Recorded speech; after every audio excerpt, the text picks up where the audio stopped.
Assalamualaikum warahmatullahi wabarakatuh. Baik, pada kesempatan yang berbahagia ini kita akan membicarakan tentang pengangkatan anak di Indonesia, baik itu dari sisi hukum nasional maupun dari sisi hukum positif. Bahwa hukum pengangkatan anak itu masuk pada bidang hukum keluarga yang merupakan bagian dari hukum perdata. Sebagai mana halnya hukum perdata Indonesia, hukum pengangkatan anak tersebut bersifat pluralistik sebagai akibat dari politik hukum pemerintah kolonial Belanda yang membagi penduduk dalam 3 golongan. Yang pertama adalah golongan penduduk Eropa, kemudian golongan penduduk timur asing, dan yang terakhir golongan penduduk Bumi Putra dengan aturan hukum yang berbeda untuk masing-masing golongan penduduk tersebut. Dalam peraturan pengangkatan anak di Indonesia itu tersebar, yang pertama adalah dalam Undang-Undang 1945 beserta amandemennya, yang ditegaskan dalam pasal 28B ayat 2 ditegaskan bahwa setiap anak berhak atas kelangsungan hidup, tumbuh dan berkembang, serta berhak atas perlindungan dari kekerasan dan diskriminasi. Yang kemudian dalam pasal 3 ayat 1 Konvensi Hak Anak meminta negara dan pemerintah serta badan-badan hukum publik dan privat memastikan dampak terhadap anak-anak atas semua tindakan mereka, yang tentunya menjamin bahwa prinsip the best interest of the child menjadi pertimbangan utama, memberikan prioritas yang lebih baik bagi anak-anak dan membangun masyarakat yang ramah anak.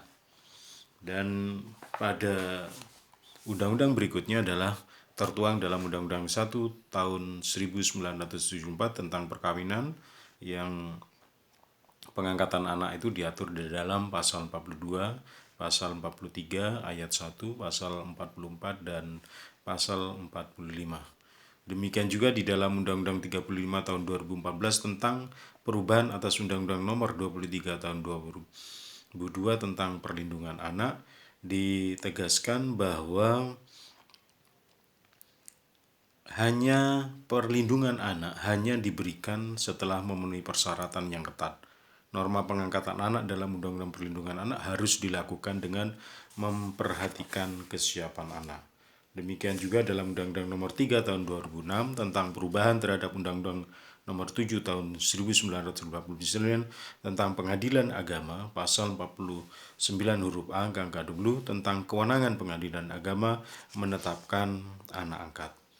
Dan selanjutnya Undang-Undang nomor 39 tahun 1999 tentang hak asasi manusia, mengangkat anak dalam Undang-Undang nomor 39 tahun 1999 tentang hak asasi manusia disebutkan pada pasal 57 yang menegaskan sebagai berikut.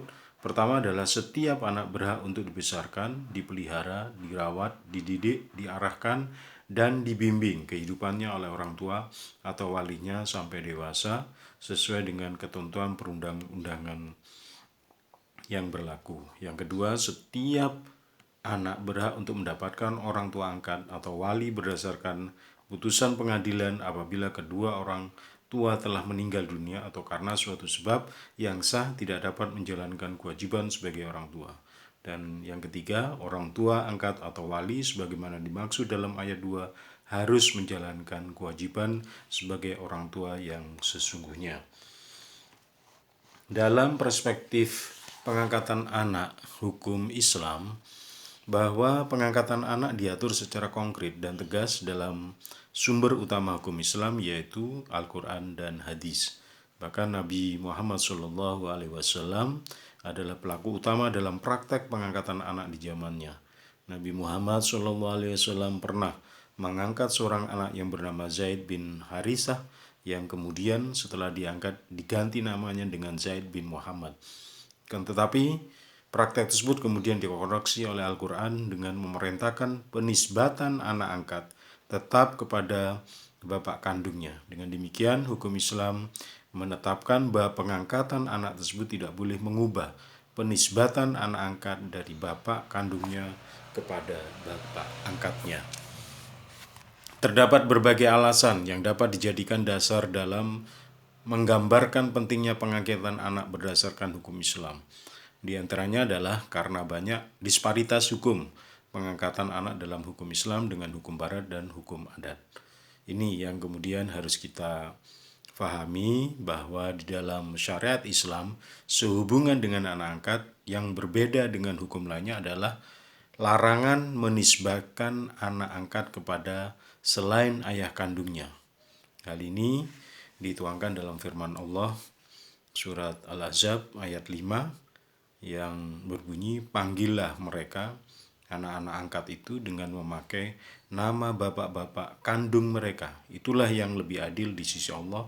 Dan jika kamu tidak mengetahui bahwa bapak-bapak mereka, maka panggillah mereka sebagai saudara-saudaramu seagama dan maulana-maulanamu, dan tidak ada dosa bagimu terhadap apa yang kamu salahkan padanya, tetapi apa yang disengaja oleh hatimu, dan adalah Allah Maha Pengampun lagi Maha Penyayang.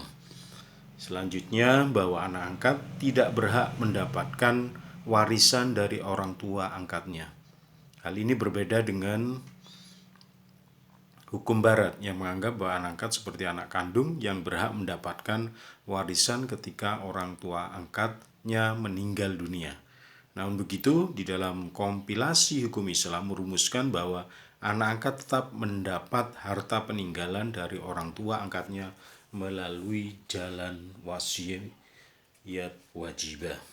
Itu yang bisa saya sampaikan pada kesempatan yang baik ini, sehingga terkait secara yuridis penerapan hukum Islam terkait dengan pengangkatan anak memiliki dasar yang sangat kuat.